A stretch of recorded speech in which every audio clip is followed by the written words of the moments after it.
You can lose your job, but you can't lose your calling. A job is something that you show up to every day to get paid for, whether or not you enjoy it. A job is seen as work. A calling is something that you do because you love it and can't imagine doing anything else. It's something that you would do for free, for the joy of it, and sometimes it feels like this is the exact reason you were put on earth. Welcome to the Less Trodden Path podcast, a dedication to untangling the world in a raw and honest way, following your gut and your dreams, no matter what they may be. Often they are different to what is known as the norm, a step out of the comfort zone, the path less tread. We are here to help inspire you to take your own path by sharing both our own journey and the stories of others too, making it clear along the way that anyone can do it, whatever it may be, with all the ups and downs, the good, the bad, the pretty, the ugly included. Dreams take time, but if you put your all into it, time doesn't mean anything. This factory is not my home. Inside the machine, it's just not for me. No spending my savings, cause I don't have any. There's too many places to go. I'll be spending all my time living out my bucket. So, how are you? I'm going to be you today. I'm going to be like, do all the talking that you do. Because I'm going to be you and just sit in silence. How are you, Laura V? How you doing? Yeah, I'm alright. Good. How are you? Yeah, I'm alright. Alright. It's a glorious day. Mm-hmm. And the sun is shining and it feels slightly Spanish. Yeah, warm in the sun, cold out the sun. And today is your podcast. Mm. And We're not very good at talking in conversation together, are we? not when there's a microphone on. And the microphone is picking us up on our every word. Mm-hmm. So, where do you want to start? The Laura V experience. I mean, I guess I've been putting this off for a little while because I just don't know. Well, Because I like asking questions, but I'm not very good at you don't like answering them. talking. Talking. Well, why don't you start at the beginning of the journey?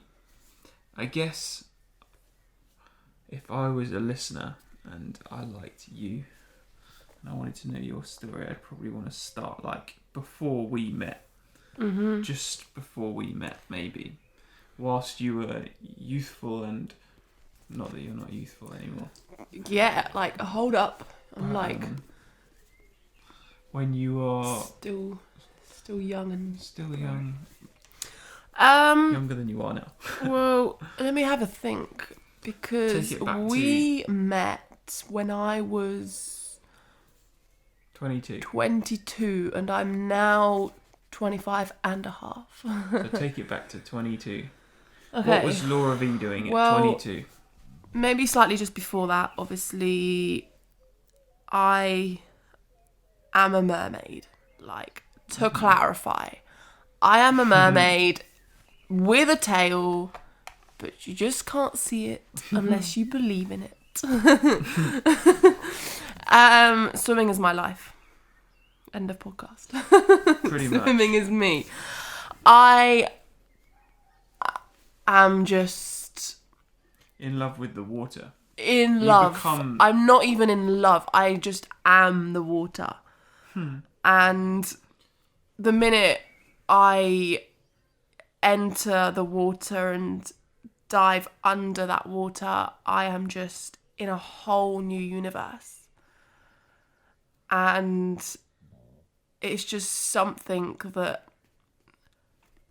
I can't even explain. Like, I have grown up in pools, swimming, funnily enough, and this is more of kind of a thing that has built up over the last, I mean, since I've gotten better But in my kind of late teens, early 20s, I had a huge fear of dark water. But maybe we'll get into that in a bit. Yeah. Just my whole life, I was the kid who used to go on holiday with my family, and it would be raining, for example, you know, be in the south of France or something, and it would be a day where it was raining. Yeah, I would be the one in the pool with my dad, and the lifeguard sat on the chair in the rain because I would refuse to get out. I was the kid who would scream and kick and cry when we had to get out of the pool, as opposed to getting in like some kids can kind of do. And it's just been my whole life, you know. I used to compete. I used to swim pretty much every day, sometimes twice a day for training. I used to go on training camps. I used to dream of the Olympics. I remember once I was at school, secondary school, can't remember what year, still quite young though, and we had to do some sort of show and tell. And it was some sort of show and tell, but it wasn't kind of like the kind of real show and tell you would imagine. You know, Okay. It was like show us something and then tell us something, Yeah, like rather something than about you. Tells you. It was something along those lines. I can't really remember what. And I remember saying, obviously this wasn't anywhere near 2020, but I remember saying I'd like to go to the 2020 Olympics in swimming. No way.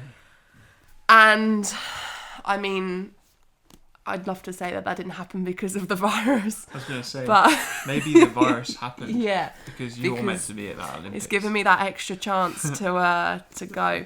But yeah, as I kind of then grew up a bit more in my teens, I then stupidly, but clearly for reasons, decided to slow down in swimming just for a few years. More competitive though. I was, I guess, starting to find myself. I then tried out a few other things, one of which was rowing, which I very quickly then realised that I have a huge fear of dark water. And there are a few times where I ended up capsizing. There was once I was in a single rowing by myself, and it was a cold winter's day. It was getting late in the evening, and I say late in a winter, obviously in the UK it gets dark at, you know, anything between 3 and 5, and it was around that time, and I was by myself, and I was tired, and my oar got stuck in my jumper, and it kind of flipped round, and I just felt myself go, and I was there in the river by myself for ages, shivering, crying, and everyone else had already kind of gone down a bit. And from that moment onwards, I've just had this fear, to the point where I'll walk over a river, you know, over a bridge, or even by a lake, and I really do freak. And I've worked on it since we've met. I've worked on it. You said you've worked on it. Yeah. So, well, you haven't just worked on it. You've taken part in open water swims. That not just an open water swim in a lake, like you got in and got out again, but an open water swim where you spent 3 hours swimming in the lake doing a 10k. Oh. So it's not like I feel like you've been working on it. Yeah, I've definitely been working on it, and I'm not saying that I'm there yet, because, you know, you tell me to go in the sea, I'll potentially go if it's a warm day and it feels good, but there'll be a part of me that's feeling very anxious. I don't know why, because obviously I can swim. I'm absolutely safe. I think it's just something a lot deeper than that. But yeah, the open water swims started. It was always something I'd wanted to do, but again, the fear kind of just took over. And when obviously we met, which we spoke about in our podcast, like, I don't know, 10 episodes ago now. Wow. 10 weeks ago. We were still in Spain. We spoke about how we met, which was at the pool. So obviously swimming was always going to be a big part of both of our lives as well, together as a whole. And I remember you dragging me along to the lake for the first time, and I was so excited but so scared. It was a cold, what was it, May? It was early April? May or maybe late April. Yeah. This was 2 years ago now. We'd already entered the Yeah, events. so we had entered 3 events, or 4 events. Three open water events. We were meant to do 4, yeah. 3 events, and I'd never been in open water swimming before, and I had a huge fear. We had about 4 weeks before our first event. Yeah, so it was a case of we had to get in. I've got to do this. And of course, the first time I got in, we did a lap of the lake, which is, how far is it? It was 800 metres. And I freaked out so much. I remember crying, throwing up in my mouth, just wanting to get out. I remember putting my face in the water to try and swim, opened my eyes, and since that moment, I have never swam in open water with my eyes open unless I'm looking at where I'm going, so looking up. When my face is in the water, when I'm swimming in open water, my eyes are closed, and there's a secret that I've only ever told you. I don't swim with my eyes open when I'm in a lake or in the sea. And yes, I have competed in a 5k and a 10k lake swim, as well as a sea swim, but I can't remember how far it was. 2.5k. And I mean, you kept your eyes closed for most of the part. The only time I opened my eyes was when I was looking up. Still managed to win. You did. Which I must admit, I am extremely proud of. That was one of the proudest moments that I have for myself, which is very, very rare. You came first in the 10k. In the 10k, swim, yeah. And you came first lady in the Brighton one, right? No, in the Brighton. No, so in the 10k, I came first lady. Yeah. And 10th or 9th overall. So there were all men way older than me, kind of way stronger, that have obviously done open water swims before. And I remember seeing that, and I was in shock. I was like, no way. So good. You're like, what? I was like, I came first.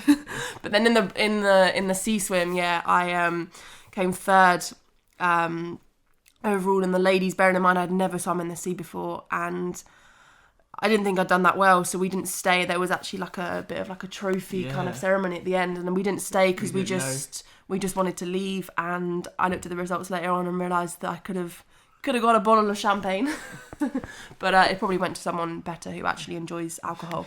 So that was another pretty proud moment. Yeah, but so yeah, super keen swimmer. Love swimming.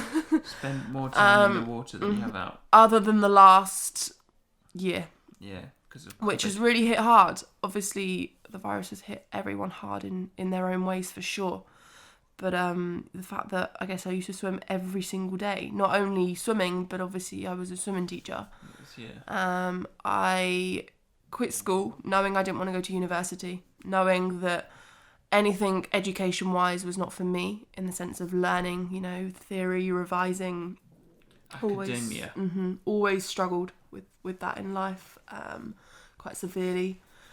We always kind of say that seeing as English is my second language, I'm quite affected with it in a way as well. But hence all the I'm always just trying to translate everything in my head. Yeah, exactly. It's a process. You're processing.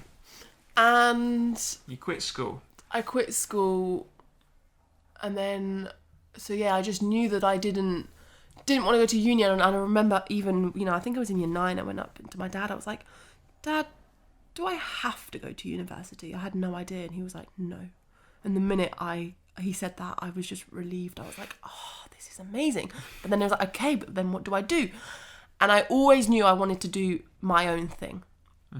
Something just sat right, felt right. I just knew that it was my own thing that I wanted to do. I didn't want to work for anyone else. I just wanted my own thing, but I didn't know what. And being a swimming teacher never kind of crossed your mind. Yeah, for ages. And then so I went to college and I actually studied dance. And the only reason I studied dance, although I had done it growing up and I did really enjoy it, I did it at GCSE and all that, I took it purely for the reason that there was more practical than there was theory. So that's why I studied art. Yeah. The exact same reason. I like the idea that there wasn't an exam, and that you just got to paint pictures or paint. Exactly. But yeah. So expressing yourself through your creativity. Yeah, I hear that. And then a year and a half into it, I decided this was the start of my many kind of, I'm taking control, I guess you could say. I just decided to quit. I had had enough of the whole competitiveness of it, the bitchiness, it's not a very nice industry. And I wanted to get out before I was too far in. And so that was a nice step forwards. And I then went on to lifeguarding, which made complete sense. Lifeguarding, swimming, all goes into one. I used to watch Bondi Beach. I used to be obsessed, and I just used to dream of being a lifeguard on that beach. But again, I knew that I was terrified of the sea. And obviously I don't live in Australia, and, I'm not a surfer. The glamour of Bondi Beach. It's funny because in parallel to your story, I was also a lifeguard. And when I became a lifeguard, the first thing they showed us in the training was the Bondi Beach Rescue. And in your mind, you're like, that's what this job is. Yeah. But actually, it's in really the not. UK, it's a bit less glamorous. It's just in these kind of old pools that are just... But yeah, a good job though. Yeah, no, I mean, I lifeguarded. I couldn't tell you how long I did it for because I can't remember, and I haven't really planned this podcast before coming on. I think I've just gone straight in. But I stayed there for a few years. I think I must have been 16, 17, 17. And I was there until at least 20. And then during that time of being a lifeguard, that was kind of when I really dived into the whole work thing, and I like to have a purpose. I like to be doing something. Prefer busy over nothing. And I then soon became qualified as a swimming teacher. It kind of just fell into me. They needed some swimming teacher assistance, so I jumped in the pool. Something felt right, and I couldn't tell you how I booked these courses. I just remember just doing them. They just fell in front of me and I did the courses. I did my level 1, and then literally a few weeks later, the level 2 was available, and I just jumped straight in, and it came natural to me because, You spent your life swimming. And I just believed in it so much, and I know that swimming for anyone, children, adults, is so important. And I just wanted to share my passion with others. So I dived into swimming and started... Dived into swimming. That's a good one. Excuse the pun. And then soon basically, did up until I was 23, 4. Nearly 24. Almost 24. I was a swimming teacher, so... It was a good 8 years. Yeah. Good 8 years of swimming teaching. And I say that I am still a swimming teacher. Obviously, with the pandemic, it's on a halt at the moment. But yeah, I just really dived into it. I'm going to say it again, but I really did. And it was just my passion. And it's funny. There's a book that I read last year during the pandemic that I've pulled back out again because I was obsessed with it. And there's a quote that I really kind of resonate with that I just wanted to share, because when I first read it, I really connected with it. And when I read it again the other day, I just couldn't agree more. And yeah. What's the quote? Yeah. So it's career v calling. You can lose your job, but you can't lose your calling. A job is something that you show up to every day to get paid for, whether or not you enjoy it. A job is seen as work. A calling is something that you do because you love it and can't imagine doing anything else. It's something that you would do for free, for the joy of it, and sometimes it feels like this is the exact reason you were put on earth. A job forces you to fit into a mould. A calling expands with you. Whoa. And I resonate with that so much. I really, really do. And I know that you do as well. Yeah. So much. We're both very much, we're on this calling or mission that you could also call, we've spoken about over the last few weeks. And we're so strong, there's nothing wrong with a career for sure, each for their own. But to me personally, and I know with you and a few others that, you know, we're quite good friends with or close to, there's just so much more than that when there's this calling that you know is what you're meant to do, you just have to put your all into it. And when it comes to swimming teaching for me, like when I used to swim teach, I used to say I was full time, you know, I was working so much and I would just put myself out there all the time, and I would happily teach for free. Like I really would. And I always used to say, you know, like, if I can't get paid this month, that's okay, because I'm obviously, to an extent, you know, for sure needed money at times, but I just wanted to share this passion with others. I wanted to share this incredible skill. It's a life skill with others, and I just really put my all into it. And growing up, I always struggled, and, you know, still do, with mental health and stuff, and just this calling was just bigger than anything else. And yeah, just talking about it is just brings back so much.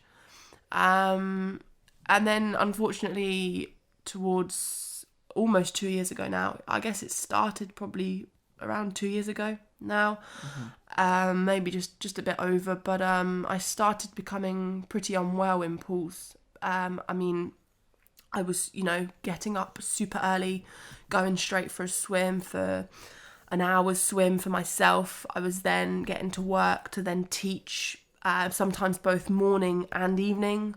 Sometimes I'd be in a pool for up to 7 hours a day just teaching, so actually 8-9 hours a day in total. Sometimes I was teaching 5 hours straight, and this was like 6-7 days a week. 6-7 days a week, non-stop, always on the go. And I just got really both mentally and physically drained. And it just, it got to the point where, as you know, I'd wake up in the night and I'd be having an asthma attack. I remember the first time it happened, I woke up and you were fast asleep, and we were still quite fresh. We still, you know, still kind of in our early days, and I didn't want to wake you up. I was so nervous, and of course I was fine in the end, but that was kind of really the start of the proper kind of downhill, and it just got worse. And I just every time I would enter a pool, my allergies against the pool or whatever it was that was going on in my body just couldn't cope, and I couldn't breathe. It would get to the point where I just couldn't breathe whilst in the pool, but then it would last until I would leave the pool. You know, I would come home and I'd need some food, some lunch or some dinner, and I wouldn't be able to eat because I was so swollen in my sinuses, in my throat, and it just got too much. And mentally, having already struggled with mental health, and, you know, it just got worse and worse, and I was just losing this calling, this thing I loved so deeply that I couldn't connect with anymore. It was just destroying me. Really, really was. And eventually, after a long time of just pulling through, of just telling myself, I can do this, it's going to be okay, it's going to get better. And it didn't get any better. It kept getting worse and worse and worse. And by this point, we had obviously met, as I said, and we were still very fresh, but by this point we were, you know, a few months in and stuff, and things were really good and all that. And I remember just saying to you, I just can't do it anymore. And obviously, as we said in our last podcast, or the podcast, you know, we did together, how we had just bought a house by this point. Yeah. And things were, you know, we were just trying to figure each other out, but I was slowly declining. Like, I mean, I say slowly, I had been slowly, but suddenly it was going a lot faster. And you just kept saying, pull through, like, you know, this is for the house, this is for us, you can do this is your calling, you've got this, you love this is you, this is, you know. And I knew it, I did, but deep down I also knew that I couldn't cope with it anymore. No. And I also knew that I didn't want the house, deep down. I wasn't sure because I was scared, because I had done this, this swimming teaching and worked on it for so long that I was scared to lose it. I was scared to step into the unknown, to have nothing, to lose the house, there was so much I was scared of. But I also was craving to go away, I was craving to move away, to go to Australia, it's always been a dream of mine to move to Australia. One of the first things I said to you was, I want to go to Australia. Come or not, it's up to you. Yet to be there, but we're working on it. Thanks, world. So in the end, I won't repeat it too much in case you have listened to our other podcast, but the weekend that we went to Brighton to do this sea swim, it was an awesome weekend. It really was everything I needed. Got back the next day, went to work, 5 hours in the pool straight. Within half an hour to an hour, I was just couldn't breathe. I was just not good at all, and eventually came home to you, sat down and just said, I can't do it anymore. And I had really lost everything in me. I felt so low. And then from then onwards, obviously, the next day it kind of all happened. We lost the house on the same day that I kind of took a step back. And losing the house was really a big help into saying, okay, this is time I take more control. The house fell through. Yeah. To clarify. Yeah. We were about to buy it, and then the sale fell through, but it was almost like, this is the best news ever, but yeah. So we obviously had put money down, and we lost a lot of money, and we were back to kind of square one. So we thought. Yeah. But to align with your story, it was like it took the pressure off the. The fact I then officially confirmed that I was going to quit and take a break, once that kind of fell through. So it really did. It was like the universe is onto something here. Okay. So I then spent the next, I remember saying to people like, yeah, I'm going to quit. It took me a couple of days, and then I really just took the leap, and I had no idea what I was going to do. I, as I said, had no real qualifications other than this swimming. I didn't even have my lifeguarding anymore because I hadn't kept up with it, because I hadn't needed it for where I was swim teaching. And there were no other qualifications in my life. And at the time, I knew that you don't have to have qualifications, but I was scared. Like, I had jumped into the unknown.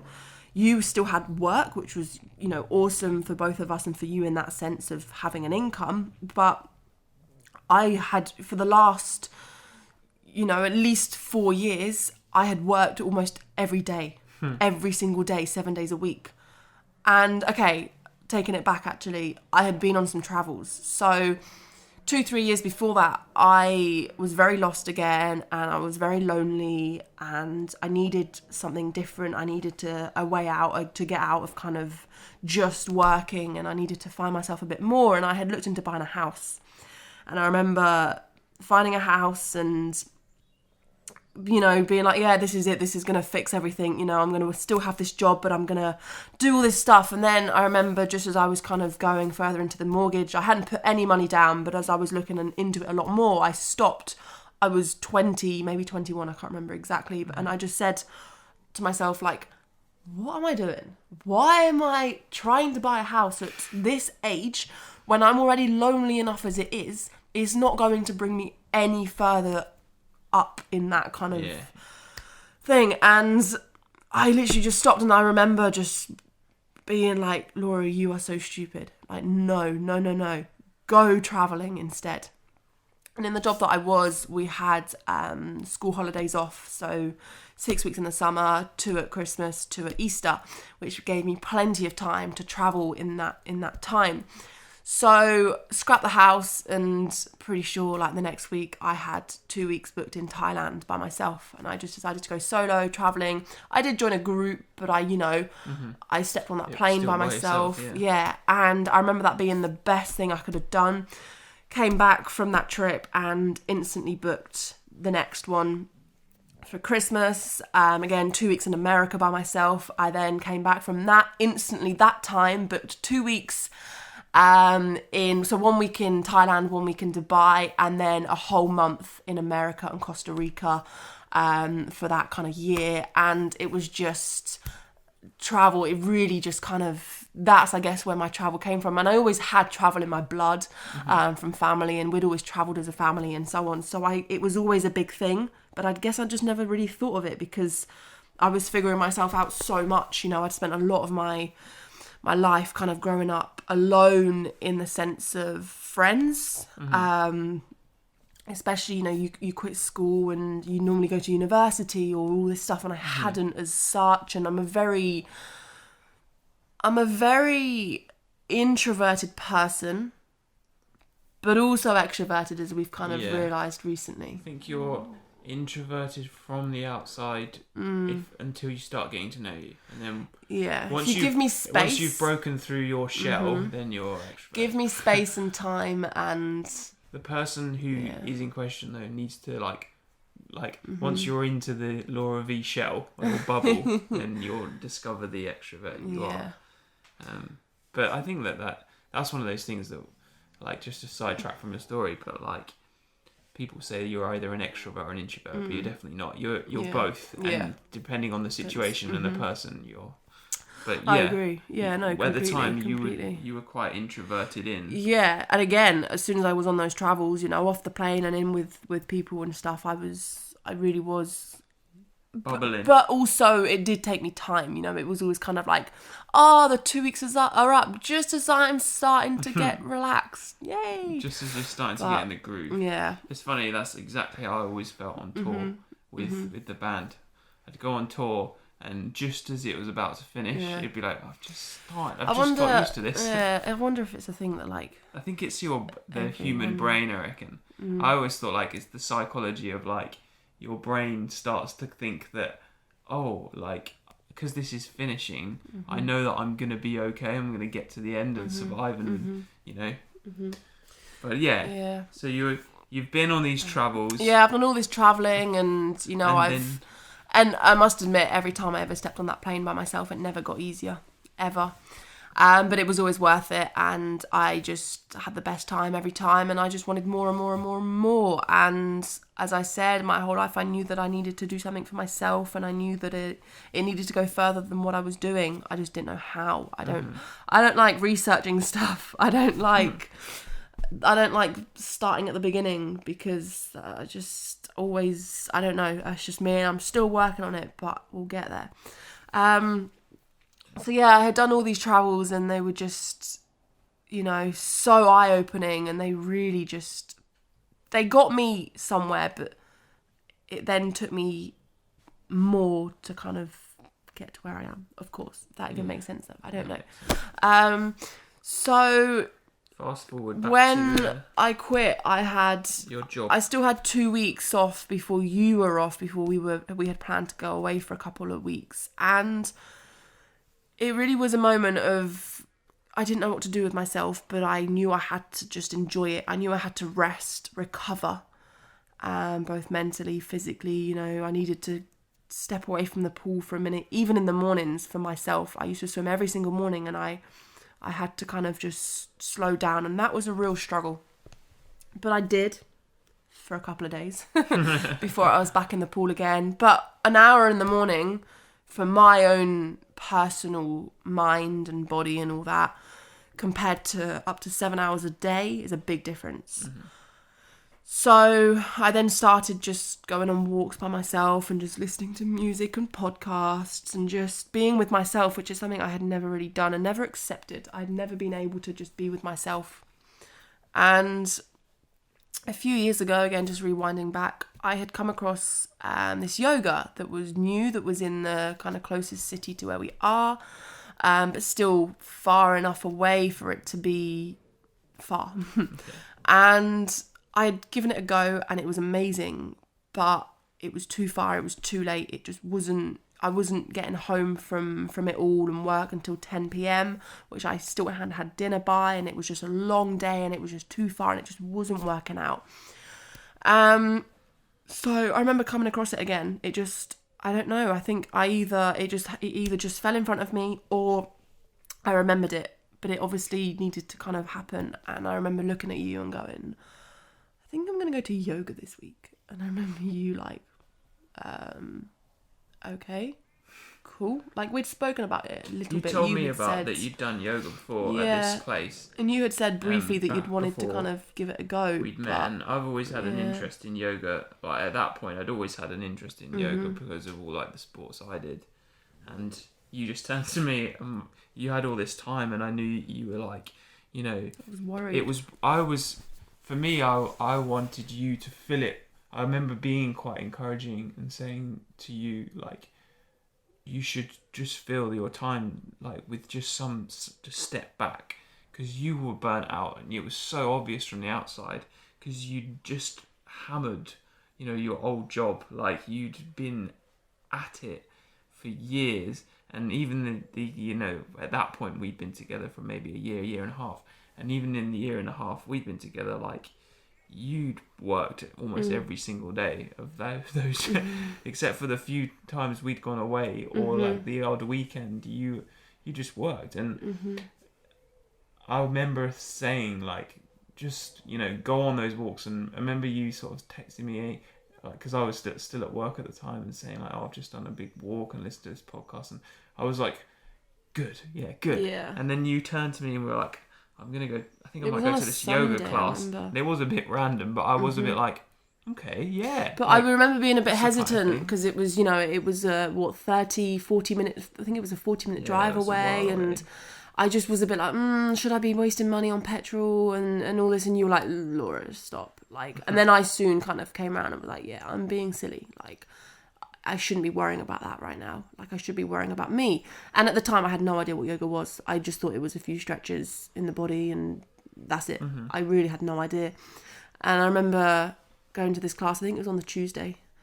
So 2 days later, I went to this class, and I remember the minute I walked out of the studio, I called you and I was like, you have got to come. You have got to come and do this class with me because I am hooked and I know you will be too. And I then went and booked every single day for the next 10 days and up until we were going away. And I remember you then came like 2 days later, I think, and I was just hooked. And I mean, at the time, I still just thought it was yoga as in stretching. Yeah. I didn't realise that there was so much more behind it than that. I really didn't, but I loved it. And again, I felt connected to it in a way that I'd never felt connected to anything else before other than swimming.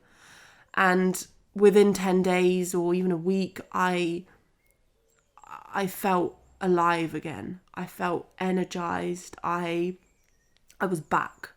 Still very lost, but I was on my way back to me in some way. I just remember, I don't know, I just felt something. And yeah, you then joined and you were instantly hooked as well. And then we had to go away, and I felt a bit sad in a way because I didn't want to leave it. But at the same time, you know, we were going away. We were off travelling for 3 weeks around Germany. Well, Europe, which very soon ended up being Germany because of the weather. And a bit Belgium. Yeah, it's still amazing, for sure. But not quite the plan, but I think that's kind of what we've realised. That's the story over of life. the years. There is no real plan. It just happens as it's meant to. And I remember coming back, and I'm pretty sure we went on the day we got back, right? Yeah. Because we've been speaking about it the whole 3 weeks we've been in Germany about, I can't wait to get back to yoga. And I think obviously it was in a pod, you know, hot pod yoga. If you haven't heard of it, look it up, give it a go. It's an incredible. I mean, I'm not sure what they're like these days because obviously with the virus, which is crazy. But it was just a complete different experience, and you know the heat. It's in a 37-degree heat pod, and it's just you melt and you just get right into it. And yeah, so we went, and then that whole summer we had actually been toying around with a few things with it. And I had one of the things I had kind of thought was maybe I could become a yoga instructor, which was crazy because I had never come across yoga before. And it's not as if I was a fitness instructor, you know, I had obviously been a swimming instructor, both teacher and coach, but I just never thought of it. But something felt so right. Something just switched and I was just connected. And so I'd looked at those a little bit, but not much because it was me and I just thought I'd still be figuring it out and I just wanted to take it slow. And I didn't want to rush into anything either. I didn't want to, you know, I'd come across this thing. I didn't want to just jump in and then realise that actually it wasn't what I wanted to do. And then eventually the September came around very quickly, as it always does, and you had to go back to work, and I started freaking out because it was kind of back to, I had to kind of... You had to confront the fact that you were still kind of lost, and I just had this incredible summer. I'd been able to kind of really reset, but I still didn't know what I wanted to do. And I just continued with yoga. I went more days than not. I think I pretty much went every day, maybe not the weekend because we would hang out or I don't know. And I then remember having a conversation with a few of the teachers there, which if you're listening to this, then shout out to you. You know who you are. But yeah, I had a conversation with them, or a few conversations with them. And basically, got offered to, because I was arriving there very early because of traffic and all that, because it took so long, I got offered to kind of help a little bit, and very quickly, a few weeks later, I found myself in Bali for 3 weeks for my yoga teacher training. It didn't quite happen like that swiftly. Well, bearing in mind I left. It did happen that quickly. I left on the but it didn't happen like 31st of October. It happened between you deciding you were going to do it and you being there. It was quick, so it was in that way. It was suddenly I was in Bali, but it was more like you came back and you were like, I think I'm going to do this yoga teacher training. Yeah. And I was like, cool. And then you were like, if I'm going to do it, I'm going to do it where you're meant to do it, like Bali. And I was like, what? Well, bearing in mind we had obviously just moved into this flat. And this is like as well. Classic you. And like at this point in time, like we'd been together for like, about a year and a half, just over probably. And I was still kind of getting to know this nature of you. And you saying like, okay, I think I'm just going to go and do it in Bali. And I was still quite new to these things that when you say them, you mean them. Because you're, as a person, through and through, if you say you're going to do it, you do it. And there's no like wimping out. There's no, I don't know, even backtracking really. So I didn't really, this was like the moment I really, because you'd said about, I'm going to quit the job, I can't do it. And to be fair, in that moment, especially on reflection, you really needed to. And then you said to me, like the next sort of big decision that came round was I'm going to go to Bali and do teacher training. And I was like, you're going to Bali? Like when? And you were like, I don't know, like there's one next week or a couple of weeks later. And I was like, oh my God, are you going to go? And you were like, yep, I'm going. And it was like, yes, you're going to go. That's so sweet. And it was terrifying leaving you because I had, after the month in America that I had done the year before, away from you, I had said, I'm never leaving you like this again. And then there I was. And obviously everything happens in threes. So I don't know what's going to be next. But hopefully that doesn't. But yeah, so I just decided to just go for it. I just decided I had this money and the money I'd saved up, and I just knew that if I didn't go, then I don't know what else I would have done, because this, again, there was something calling my name. So yeah, I booked, and it was literally 3 weeks away. And I remember telling people around me, my family, and they were all like, what? You're off to Bali to do yoga? It's like, yeah, here I am.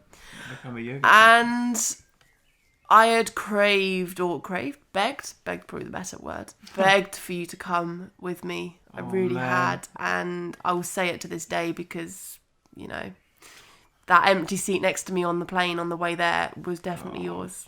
But, I wish I'd gone. I do really wish I'd gone. But, I mean, there was no regrets because it was the best 3 weeks, or some of the best 3 weeks of my life. It formed who I am today. Continues to form who I am today, and will continue to forever. I just went fully in. I had actually, something I wanted to actually bring up whilst we're chatting here is throughout the summer in August, I had said to myself, I think I'm going to quit social media. I think I'm going to quit. And I said on the 31st of August, I don't know why I said that date, it just sounded right. Just 31st of August, end of the month, I'm gonna quit. And I remember I quit on the 1st of September. I deleted the app, and it was one of the best things I ever did, 7 months later, and this is just a quick fast forward to March last year, March last year, I decided to rejoin, but purely for business reasons rather than personal. But those 7 months off social media is like, I am currently, put it this way, currently trying to figure out a way to continue what I'm working on without social media. Yeah. To continue this life, to continue teaching yoga as I do every week, every day at the moment. I teach yoga. I'm trying to find out a way of doing this, still trying to get my name out into the world, or not the world as like the whole world, you know, over in all countries, but just in general, just, you know, trying to figure out a way for how I do not need to use social media anymore, because those 7 months were just something that everyone needs to do. Something that everyone, I think, I do truly believe, because social media is a drug, and it's an unhealthy drug, but it's not realised enough. And we talk about it all the time, and I talk about it like this as if you're not here, because I believe in it so much. I really do. It's good for some things, you know, don't get me wrong. I've met some incredible people the connections on that platform. I really have. But overall, you know, most some of the people that we've had on this podcast have only been because of social media. So, and there's more to come. And there's some friends that I've made for life that have come from social media, and it's incredible. But lately, I've decided that the if there's any more friends I'm yet to make on social media, or any more connections I'm yet to have, they'll come one way or another. I do believe it, and I think something needs to be done. I think there's a shift currently happening in social media anyway, but I think that those 7 months you took off it. So let's just clarify. Like, so this was the summer. You'd quit the job. We'd gone traveling, and you said, "Okay, I'm gonna quit social media." And on the end of that summer, that's what you did. And then it was that you went off to Bali, and you weren't even on social media. And during Bali. no, I remember people before I left, where I just started at this yoga studio. People, you know, some of the girls and stuff saying like, "Oh, you have to take pictures and share them on social media," or "Oh, go to this cafe. It's you can find it on social media." And I remember looking and just listening and just thinking, I don't have it. What am I missing out? Or no, I don't have it. I don't want How it. do I find the cafe? Yeah, but like, I was so disconnected from that platform that and the minute I went, you know, I left and I kind of went to Bali, and I was so connected with where I was, because I was so disconnected from the fake world, from the social media. It is, you know, social media, world, Instagram is fake. Sadly, as much as you try to be raw, there is some raw, and this is no hate to social media, because like I said, in some ways it's amazing, but it's only squares that you see on your phone. You don't see the whole picture, you don't see the whole thing. And I think the fact that I was away from that during these 3 weeks as well definitely helped. But you get to take it in. And I don't regret joining social media again when I did, because as I said, I did it for business purposes as opposed to personal. And, you know, through us and what we've been working on, and with over the last few months with the van and stuff, which is obviously now a new account, it's still all very much, I'm not doing this for personal, if that makes sense.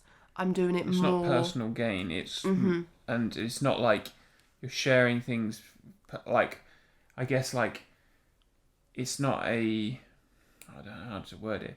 I mean, our social media is us anyway, and it's more of a platform to share this kind of thing, rather than, it's like when you say it's for business, it's not like business as in, it's for business. That's a good way to put it.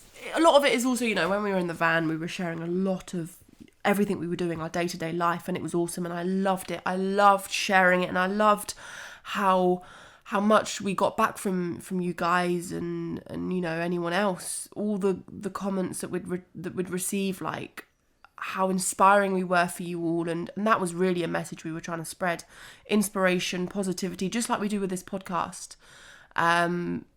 But yeah, since kind of the end of being in Europe, and since we've been back, for sure I haven't had as much to share, because we've been kind of knuckling down a bit more on on some projects, and we've just been taking a break, a very much needed break, but it is meaning I'm getting further and further away from it again.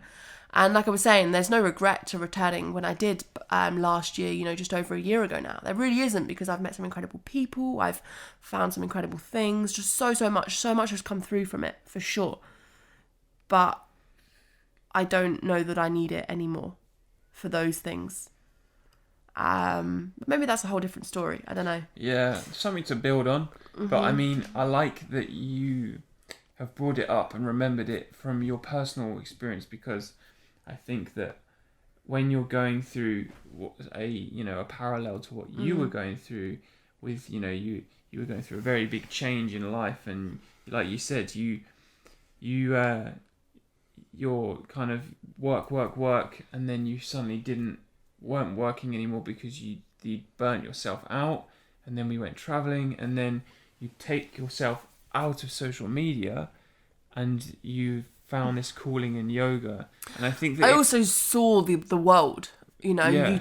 I remember specifically I had to go to the doctors one day, and I remember walking into the doctors and sitting down in the waiting room, and usually, as most people do, you get your phone out and you start scrolling, and, you know, you look at social media, you play a game, I don't know.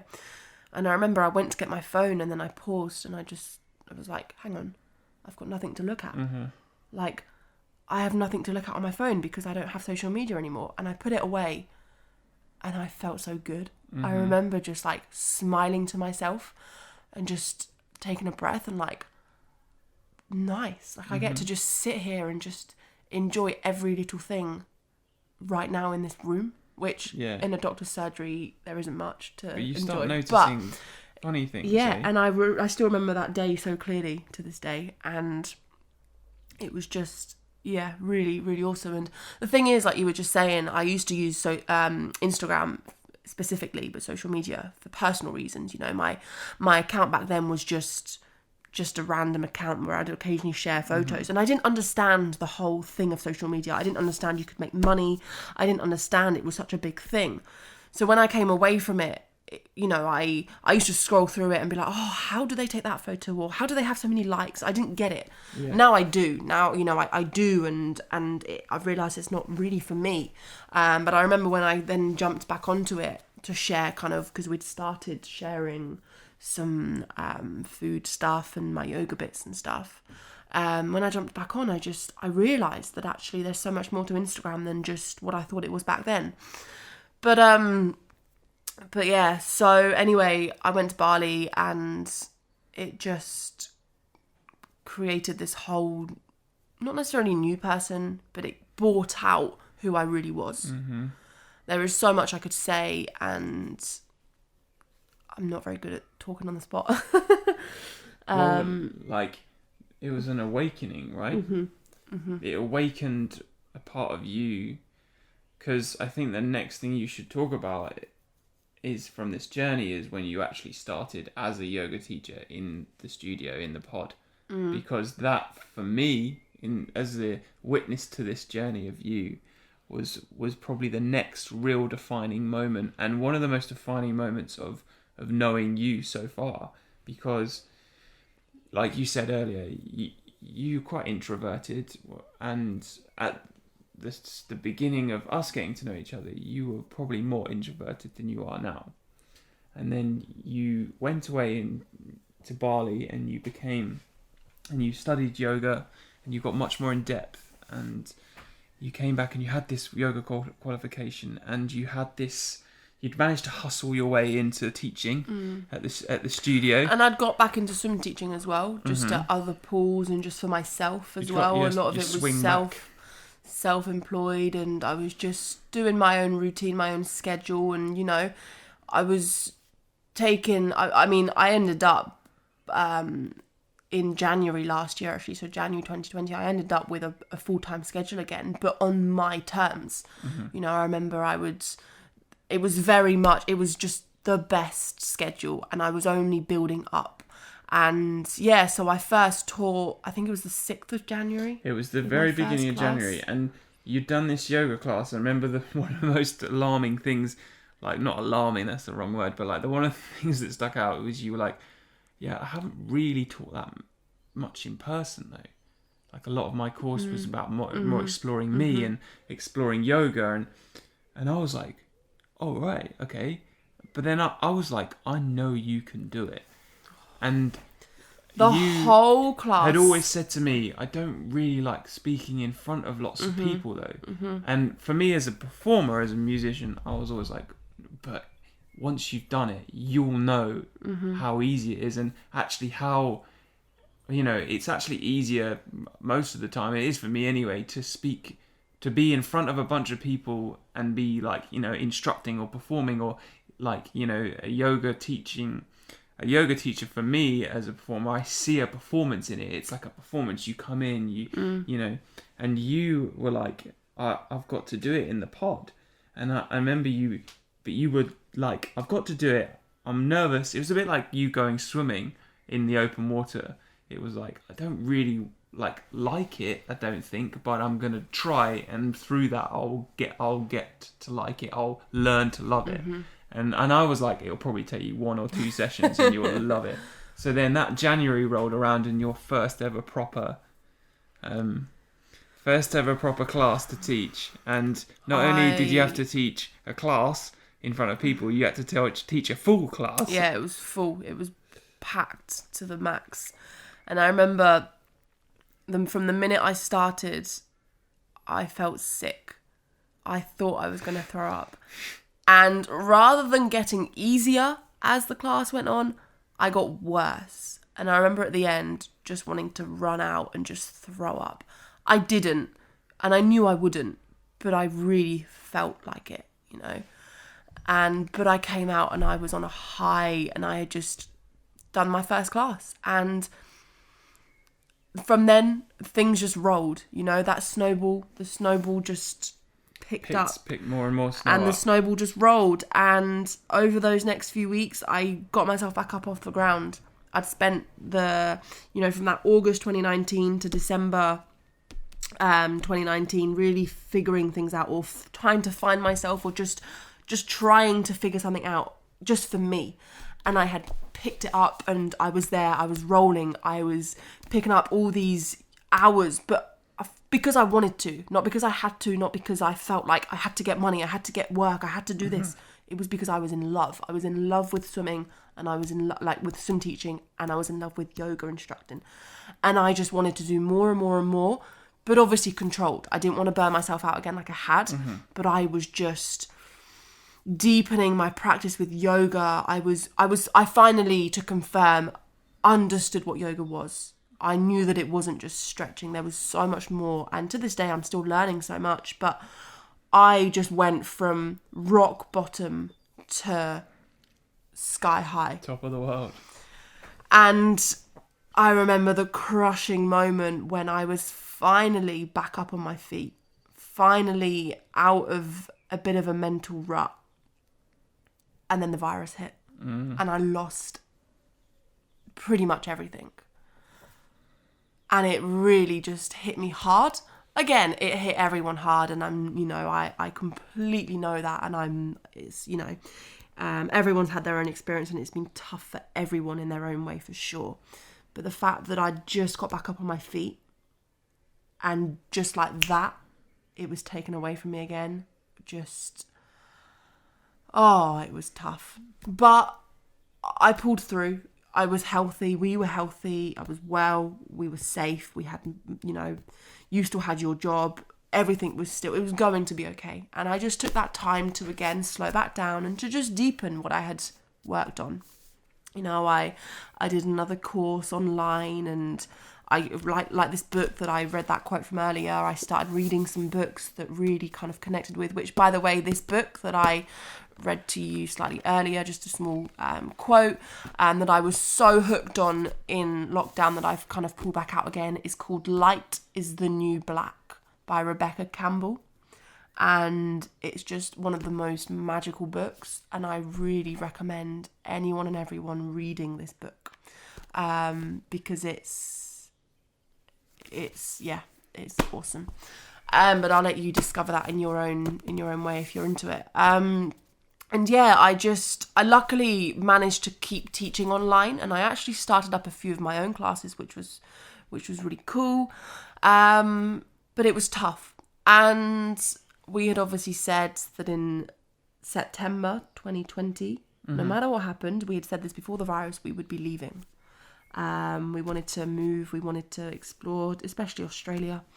Then obviously I was very adamant because for years, you know, the year that we met, that September, I had said I was off to Australia. You came along and I then put it on hold, which is cool, you know, worth it. Listen to the podcast with both of us. You'll know more. Big in-depth story. But yeah, so I was still adamant that I wanted to do something. But in the time between you know, the virus kicking off, lockdown happening to that September, I really did try.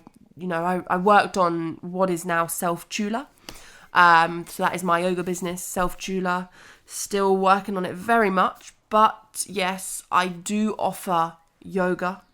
I currently teach most days of the week. I offer group classes, I offer private classes. And alongside private, I actually offer mini retreat kind of style sessions.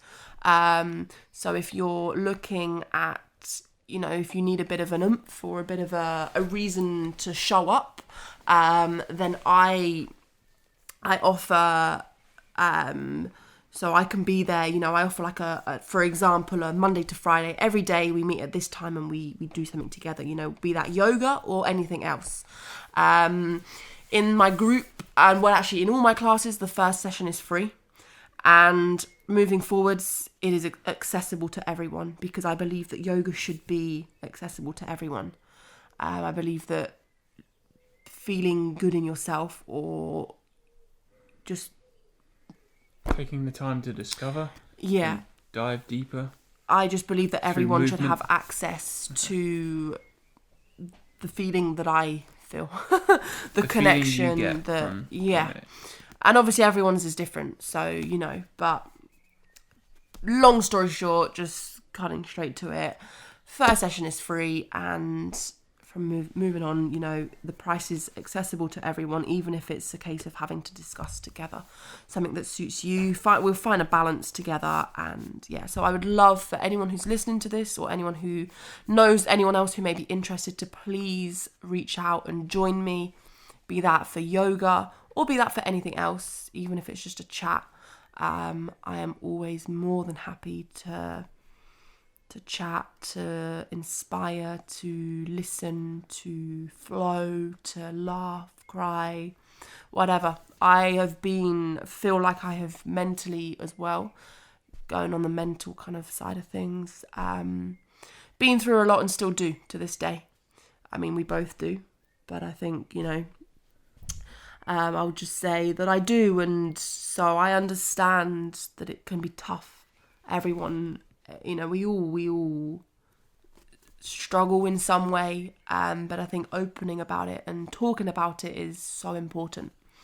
Where do you go? Are you gonna? Is it to your website? Yeah, so I've got my website, which I've recently vamped up, which is just www.selftula, so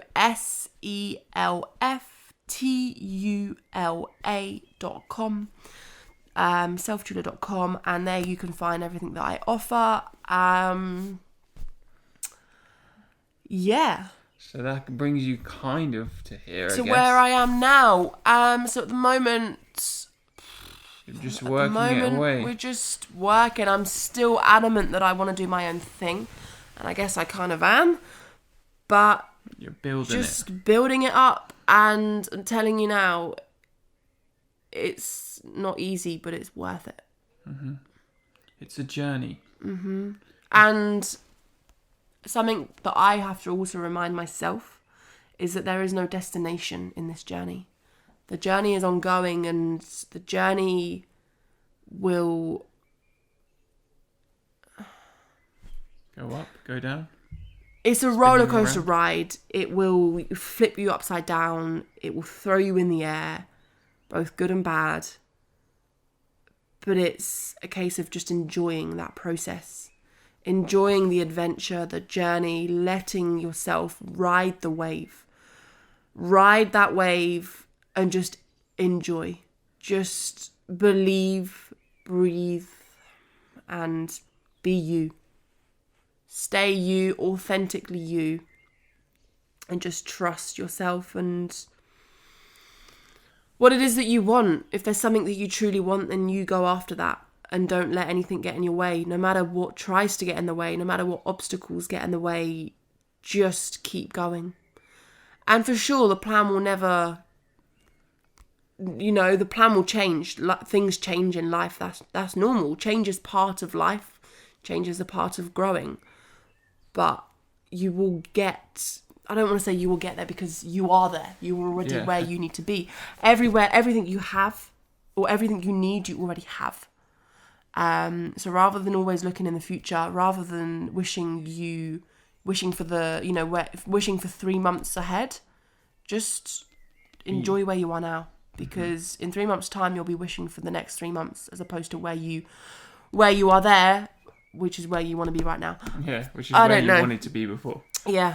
There you go. But it's a good story, and it's a good mantra. Is that your mantra? No, my mantra is fall down 7 times, stand up 8. Go on, say it again. Fall down 7 times, stand up 8. And what's that like? Can you explain? So it's a tattoo on my wrist that I got several years ago. I remember for the first time I heard that quote and I just connected with it so much because it's so true. Every time you fall down, you get back up. No matter how many times it is, 7 times, you get back up an 8th time.